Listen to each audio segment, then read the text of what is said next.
everybody, it's Brandon. Today, I wanted to play around with a fun exercise I was introduced to while I was working at Disney Interactive. While I was at Disney Interactive, we used to do these kind of weekly drawing challenges, just chances for us to kind of practice different skills, try new things out, and expand our artistic abilities. One of the exercises I was introduced to was called Informal Subdivision. So it's pretty easy to find information about this online. This is a selection just from the one of the Loomis manuals. So if you look up Andrew Loomis Informal Subdivision, or if you just look up Informal Subdivision, you can find something about this. So I just want to walk through kind of the way that informal subdivision works first, and then I thought it'd be fun to play around with doing an actual composition using informal subdivision. So the whole idea is that it's a kind of technique to divide up your compositional area, whatever your picture frame is, in a way that's going to be asymmetrical, but still is going to be like pleasing and work as a composition. So you look at the instructions here. The basic idea is you're going to do, let's see, what does it say? What's the first one? The first one is you just do a line kind of vertical at any point in the picture. Then you draw a diagonal line from each corner, from corner to corner, which you could easily switch the order of those two steps, and then you do this third step. You intersect those with another diagonal line, and then from there, the process is kind of open-ended. You can kind of go through and just create diagonal lines from end to end from any rectangle within this area you've created, and then you can create also more vertical lines, more horizontal lines. The one rule is that you can't make any X's, so you can't go corner to corner and then opposite corner to corner of any rectangle that you create. So the idea is after you play around with it for a little bit, you get just a bunch of these lines intersecting in kind of this very random way, and then you get to do your actual drawing, and the idea is that you fit your drawing within these shapes and these lines that you've created. So, just I think the most important thing is you want to make sure you aren't creating any X's as much as you can, or any perfectly symmetrical X's or plus signs. So I'm just going to show you. So I did a couple of these. I did 3 of these while I was at Disney. I'll show you some of the ones I did. So I think this is the first one I did, just kind of playing around with a funky mutant looking dude. I wasn't totally crazy about this because there wasn't really any composition going on here very much. It was just kind of a guy. So I wanted to do some more that were actually kind of maybe a setting or some sort of scene. So here's another one I did that's kind of more of like a winter scene. And I left the lines on here too, so you can kind of see how,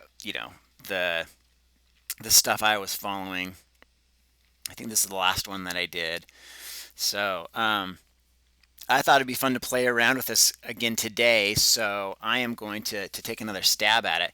It's funny, these other ones have these kind of more, all these different sizes of window frame, and I think you can really do any size picture frame. I'm just gonna do a perfect square like the instructions show, and just kind of see where it goes. So I got a blank canvas here, and I'm probably going to fast forward as we go through some of this stuff here. So here we go.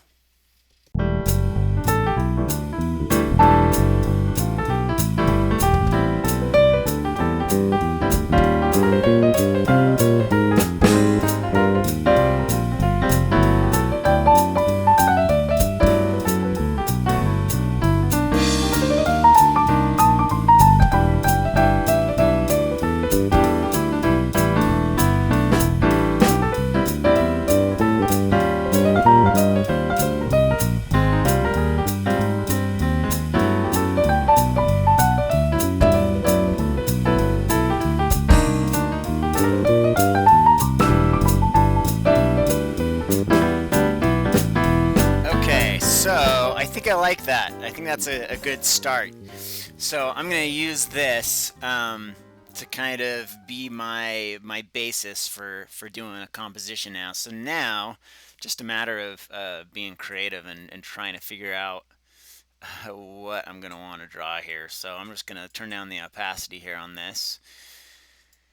And just kind of think a little bit about what I'm going to put here. Okay, so I've had a chance to look at this a little bit, and so I'm just going to start playing around, have some ideas of stuff I might want to put in here. I was thinking of doing a kind of a landscape, but I'm kind of feeling like I want to do like maybe a figure, like kind of a dynamic figure. So, now I'm looking at this, I'm starting to think about kind of general compositional concepts. If you've seen my video on composition, you might know where I'm coming from. But I'm trying to think of just like kind of some big shapes, some silhouettes I can pull out of here. I'm liking just kind of this big shape here I'm seeing. That's really standing out to me. It seems like a really fun kind of dynamic shape. So I'm wondering if there's something I can do with that shape. Then I'll kind of start doing some interior silhouettes inside that and see if I can use some of these other guidelines to continue on whatever I build with this. So I'm going to start sketching in here and just see what we figure out.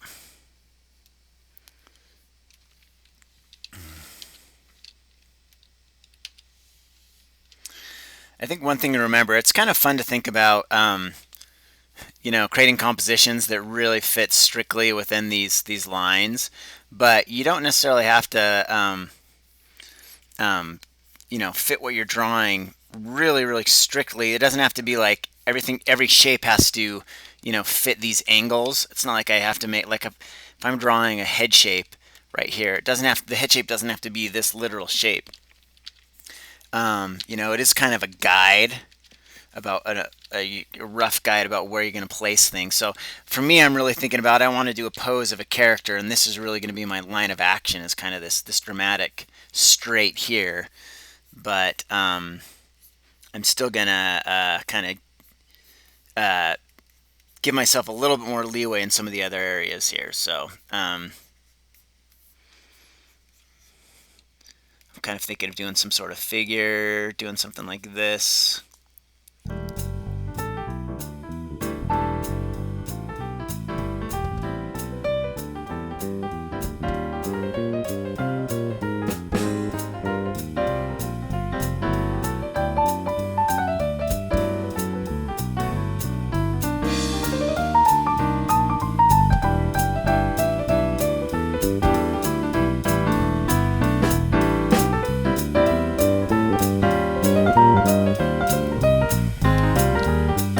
Alright, kind of thinking of a concept here now. I kind of like this idea of maybe some sort of vampire, or it's like a ghoul that's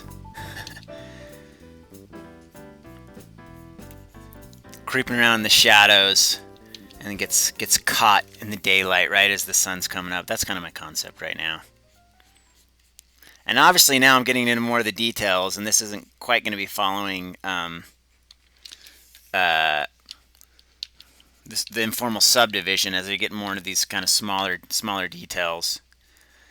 But still, the main pose, the main concept has all been determined by what's already been figured out with this informal subdivision. Alright, I might speed it up a little bit here just to kind of get some of this stuff going.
Okay, I'm gonna leave it right there.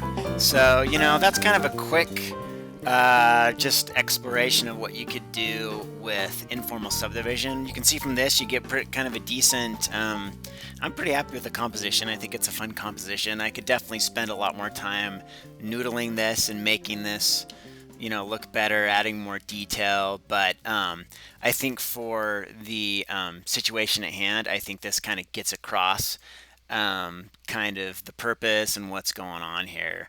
So again, just kind of like, let's see if I can bring up my grid again. Okay, I'm going to set it on top so we can see it above everything else. So this is kind of the grid that I started with again.